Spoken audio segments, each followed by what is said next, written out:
The second pillar that the Father gave me for your consideration is keeping yourself in check. Proverbs 25:28, it says, "He that hath no rule over his own spirit is like a city that is broken down and without walls." The Hebrew word for rule in this passage means restraint and or control. In other words, personal boundaries, moral parameters, behavioral standards, emotional limits. This is where maturity is measured by what you can tell yourself no to, even when no one is watching. During biblical times, walls were built around cities as added protection against their enemies. And when you and I don't draw lines or set up boundaries in our lives, we leave ourselves vulnerable to attacks from the enemy. The enemy would love for you and I to fly off the handle and curse someone out or get into a fight or do something or say something unseemly and put a blemish on our character and our witness. Beloved, we have to establish some lines that we cannot and will not cross. I've heard and even witnessed brothers and sisters in the faith ruin their witness, their testimony, and even their lives over an incident that took place during a small space of time. So once again, the second pillar is keeping yourself in check. Not so much because someone is watching, but because I'm watching myself. The fourth pillar is guarding yourself. This is the protection side of accountability.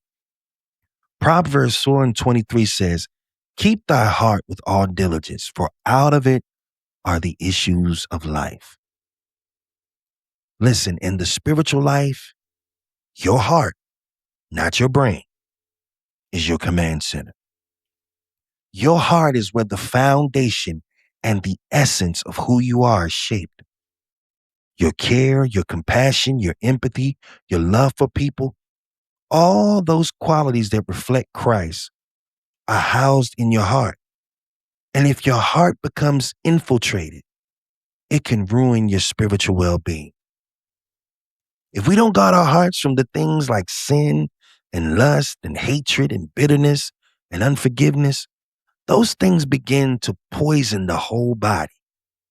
That's why I always encourage people, don't harbor things in your heart. You got to learn to let them things go quickly, because holding on to them, they will rot you from the inside out. Some people carry certain dispositions because their heart shaped them that way. It started small, a moment of anger, a seed of unforgiveness, an unresolved offense, and it grew roots. And those roots produce bitterness, and that bitterness shape how they view people and how they treat them. And this is why the heart is the first place Christ transforms. It's the place he deals with us at. The heart reveals the motive of an individual. And when we stand before him and give an account of our lives, it is our heart he will judge. And none of us want to stand before him with a jacked up heart. Your heart is the place where Christ works in you. But if your heart goes bad, the whole body follows. So, beloved, I urge you to guard it, protect it, keep it with all diligence.